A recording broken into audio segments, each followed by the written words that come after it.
How to report negative SEO, a complete step-by-step guide. Discovering that your website is under a negative SEO attack can be alarming.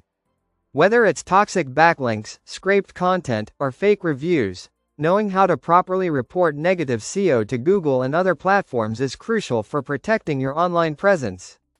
This guide walks you through exactly how to report negative SEO attacks, what information you need, and the steps to take for maximum protection. What is negative SEO? Negative SEO refers to malicious tactics used by competitors or bad actors to harm your website's search engine rankings. Common negative SEO tactics include toxic backlink attacks, building thousands of spammy, low-quality links to your site, content scraping, duplicating your content across multiple websites, fake reviews, posting negative reviews on Google My Business or review sites, hacking, injecting malware or spam into your website, link removal, requesting removal of your legitimate backlinks. If you've noticed sudden ranking drops, suspicious backlinks, or unusual traffic patterns, you may be under attack.